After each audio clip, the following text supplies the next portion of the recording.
always a bit of an aura about a tour to Australia. The tours tend to be memorable. And the last two for India have been some of the best that I have seen. 2018, yeah, people said Australia not at their peak, no Smith, no Warner, all that. But you only play the team you're up against. And 2021, wow, one of the greatest series in the history of Indian cricket. And so the sense of anticipation, excitement is huge, not only here, but in Australia as well. And 5 test matches, wow, it gives you time to come back. So what about the team that's been picked? My first reaction is it's quite the best set of batters that could be picked. Now, there's a lot of you who would say maybe Ruturaj Gaikwad, maybe Baba Indrajit, who've all done very well in domestic cricket.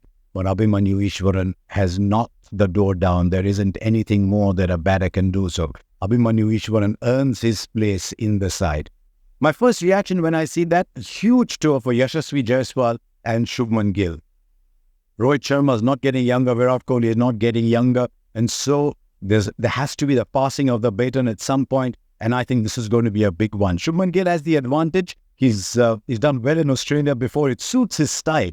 Tall, upright, hitting through the line, not a lot of swing. So I'm backing Shubman to do well, but it's a big tour for Yashasvi. He struggled a bit in South Africa, but the good thing for him is there won't be the same exaggerated seam movement that there was in South Africa. So Yashasvi, Shubman, if you've got to look at next-gen Indian batting, it's a big tour for them. It's also a big tour for Virat Kohli. And there's a reason I'm saying that. He's given the impression in recent times that he's not the player that he was. I don't want to believe that just yet, even though he's got, 200s in his last 55 innings. He's averaging 48. Virat Kohli should not be averaging 48. But where does Virat Kohli play his best cricket?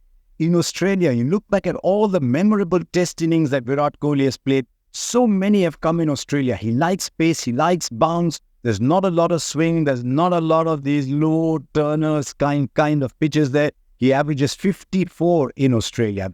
He's only played 1 test match there since 2018-19, but I don't think that will matter. But I'd like Virat to have played 1 more game maybe over there. But it's too close to get into the second India A game. So that warm-up game will be critical, but Virat knows how to prepare.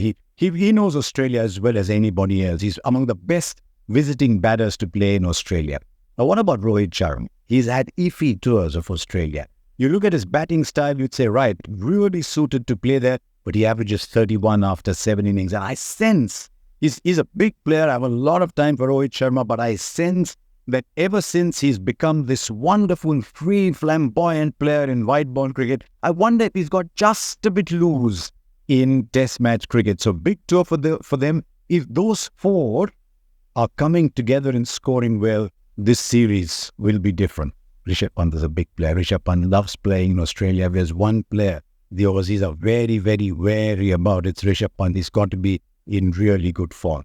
Now that leaves KL Rahul, Sarfaraz. That's pretty good backup. Dhruv Jurel is pretty good backup too. I'm a little worried about Sarfaraz. He won't get anything short wide up there to play those shots. And that is why I actually believe for someone like Sarfaraz, if it is possible at all, if that Mumbai test ends early, send him out to play 1 game at the MCG for India A before the last India versus India A warm-up game at the WACA. The more he plays in Australia, the better off he will be, and the better off he will be playing against Australian opposition rather than Indian opposition in a warm-up game. So if we can send Sarfaraz to Melbourne, even if it's just a dash to play, it might still stand him in good stead.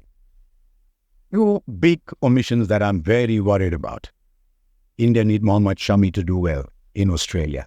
And I've just been looking at the Ranji Trophy schedule. There's 2 Ranji Trophy games that Mohammad Shami can play, and those are November 6 to 9 and November 13 to 16. If he can get past those 2, goes to Australia on the 17th, there's still a chance he's ready for the first game on the 22nd, but I do not know how bad the ankles is, how bad the knee is, how good the recovery is. India might want to keep those 9 days between the first and second test, but I believe it is absolutely essential that Shami is playing that day-night test match in Adelaide.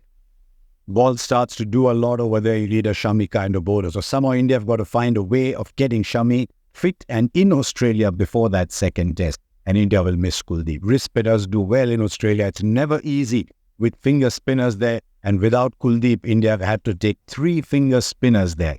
Now, with the finger spinners, Jadeja has not been in his best form. And for the first time in a home series, in 2 tests, you can say Ashwin's not been at his best. He's such a clever bowler. He'll think his way through. He'll know what to do in Australia.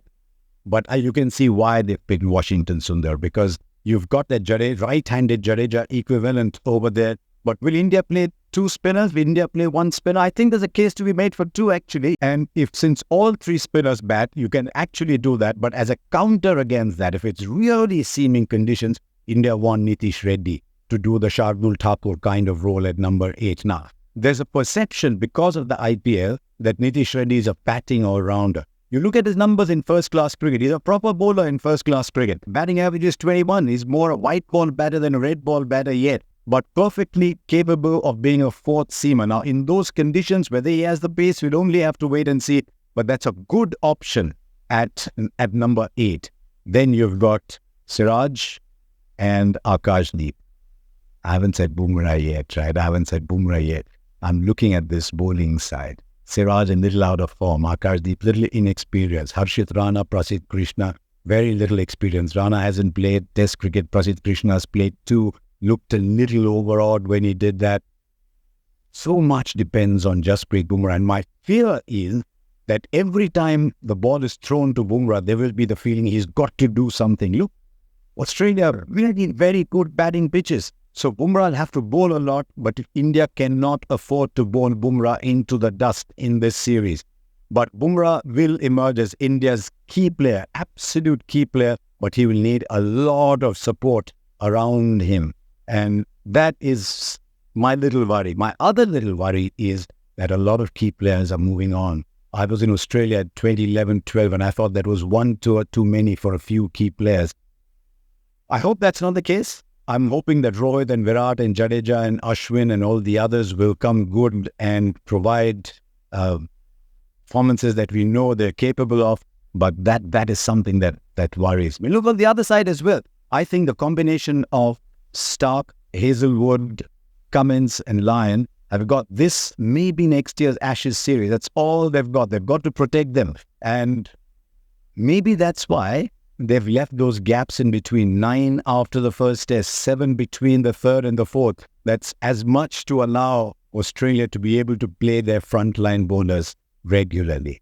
So that's what I think about this team. One other thing, I'd like to see both Prasidh Krishna and Harshit Rana play in that game at the MCG. I know it's not fair on people like Khalil Ahmed and the others who be picked for the 18, Navdeep Saini, but if you've got 2 bowlers picked in the test side, you need them to play as much as possible. So I'd like to see Prasidh Krishna and Harshit Rana play the A game at the MCG, the second of the 2 warm-up games. So there you are. That's what I think about this side. A little worried, but you know how my generation of Indians are, always a little worried because we don't accept the fact that Australia have issues of their own. Maybe Steve Smith is coming to the end. Maybe they don't have an opener. Can Travis Head's buccaneering run continue? Do the fast bowlers have it in them to play that long? So they have their issues too. But I just think on those unforgiving wickets, good batting wickets,